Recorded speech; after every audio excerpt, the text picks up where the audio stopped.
Hi guys, welcome to the Josh Attwell Sports YouTube channel. Today we're going to be looking at Diego Elias's monumental World Championship win. Being the first South American to win a World Championship is a massive deal as squash tries to reach younger generations from all over the world. I'll be going through the story of his 2024 World Championship run, as well as what you can learn from it to improve your own game. I personally believe this is one of the most impressive overall tournament displays in recent memory, which is why I'm so keen to highlight some of the major aspects of it. The first thing that should be noted is the draw. If all the seedings went to plan, Diego knew he would be facing Ali Farag, the current world number 1 and 4-time world champion, in the semi-finals. This will clearly have been on Diego's mind as the main person standing between him and the World Championship win, despite having a potentially tough route through to that stage of the tournament. Up until this point, he'd lost to Ali 19 times in a row if we ignore a time where Ali had to retire after only 2 points due to injury. The overall head-to-head was 22-2 in favour of Ali, with Diego's last win being 7 years ago in 2017. The question is, what makes Ali so difficult for Diego to beat? Well, of course Ali is difficult for anyone to beat, but particularly for Diego due to them playing a relatively similar style of absorbing pressure with extremely smooth and efficient movement, and moving the ball around the court intelligently with good pace and angle variations and countless subtleties at all 4 corners. The issue is, Ali's the absolute best at this, which means often Diego runs out of ideas towards the latter stages of their matches once Ali's web has been spun and Diego has fallen into his trap. The main difference, however, comes down to mental strength. Ali usually has the belief that he'll beat Diego after so many wins in the past, whereas Diego has the exact opposite. A feeling of helplessness after so many losses that causes him to give up when it starts getting difficult. So you may be wondering, what has to happen for Diego to have a chance of beating Ali? Well, he requires 2 main things to stand any chance. The first is him being fresh and not fatigued. The second is him having confidence and belief that he can win this time. For Diego to beat Ali, it isn't a question of his ability, as he's already proven that he can push him and consistently takes games off him. So while some tactical changes we'll talk about later will make some difference to his chances, the crucial elements are mainly these other factors I've mentioned. In order to stay fresh and gain confidence, Diego would have to make sure that his first 4 matches of the tournament leading up to the semi-finals were dominant displays, wasting little energy and gaining the confidence required to take on the world number 1. The issue is that the players he would be facing are all formidable opponents. His first round was against the world number 21, Tamimi, the rapid Qatari player who's known to cause top players some issues with his ultra-open attacking style. Diego wiped him off the court in 30 minutes, winning 11-2, 11-3, 11-6.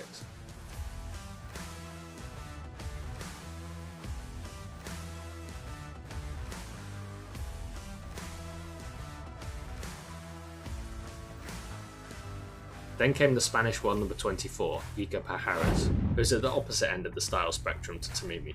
He's caused top players some issues in the recent months as he barrels up the rankings. For Diego, however, it only took 33 minutes to dispatch him 11-4, 11-5, 11-4.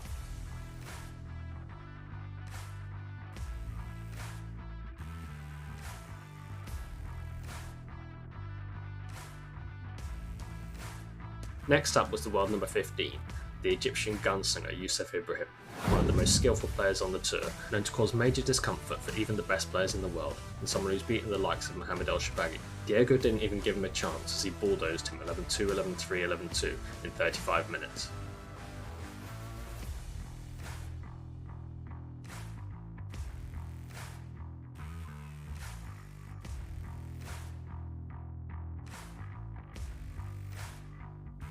At this point I was thinking there's definitely a chance he could win the tournament playing at this level, but his next match was against someone who's beaten the best of the best time and time again, someone who's a world champion and former world number 1 himself, Karim Abdel-Gawad, current world number 5. Surely this match wouldn't be straightforward. Surely Diego would have a real battle on his hands this time.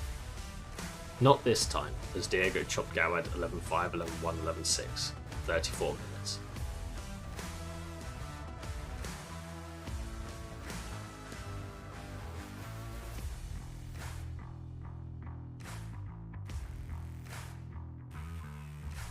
This means Diego's total court time for his 4 matches leading up to the semi-finals was a mere 2 hours 12 minutes, an average of 33 minutes per match, by far the shortest amount of time of anyone left in the tournament.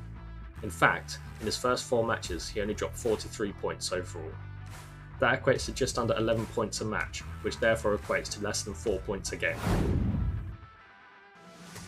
This would give him his best opportunity in years to beat his kryptonite and the defending world champion, Ali Farag. But how did he manage to win all of these potentially difficult matches so easily? Well, it reminds me of how Gregory Gaultier used to rattle off the early rounds in what appeared to be effortless fashion. He'd play in a very relaxed way where he'd dominate the middle with accurate, heavy length hitting. Gaultier would suffocate his opponents by doing this and set up an incredibly strong tee position that would intimidate any opponent below a certain level. I think a lot of their dominance comes down to always hitting the right type of length. They know when to reset the rally with a deep chip ball versus when to apply pressure with a flat topspin drive to put the opponent on the back foot and get in front for an aggressive volley. Topspin drives can be hit low on the front wall while still getting deep enough in the court, as it skids through to the back of the court, making it very hard to intercept due to the flat, direct line. The opponent is forced to try to intercept it though, otherwise it will die in the back corner, but it puts them in a deep position due to the pace of which it's hit. As you can see here, Greg's initial heavy topspin cross-court drive sets him up so he's in full control for the rest of the rally. Obviously you can't hit this shot every time, as it will sometimes leave you vulnerable if your opponent is in a strong position and gets onto the shot quickly. This is why both Diego and Greg use a good variety of paces and heights on their lengths, so that their opponent can't read it when they go for the topspin drive. This allows it to penetrate the back of the court as the opponent can't anticipate it.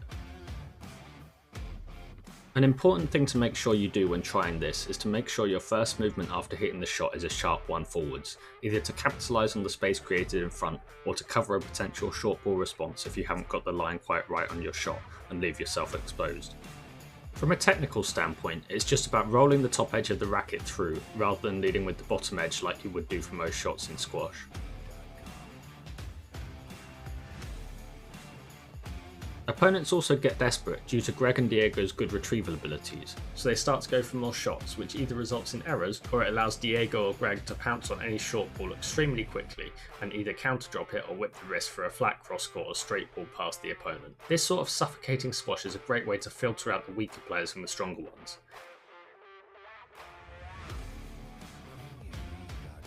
As well as this, putting in some tough long rallies early on in the match can cause the weaker players to fall off early in the first game, and it results in an easy win. It's making them ask themselves the question, what do I have to do to win a point against this guy? You see every opponent crumble under this immense pressure that they've been put under.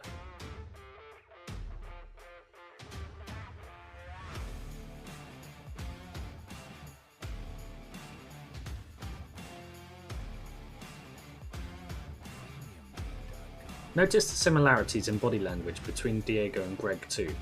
They have very good posture on the tee, sending a message to their opponents they're in full control, as well as being incredibly stable to be able to cut most balls off before the back wall.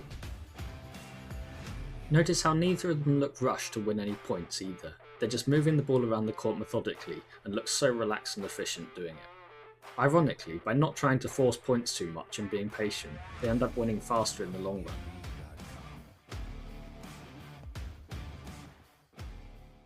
Now obviously we know it all came together in the end. Diego ended up ending his losing streak against Ali and winning his first world championship, but I think that's worth looking at in part 2, as I want to go into more detail of how he was able to overcome Ali within the match using clever tactical play and a renewed mentality, as well as looking at how he won the final against Mustafa Asal. I hope you enjoyed this video. Please like and subscribe if you did. Thanks for watching and I'll see you next time. Bye!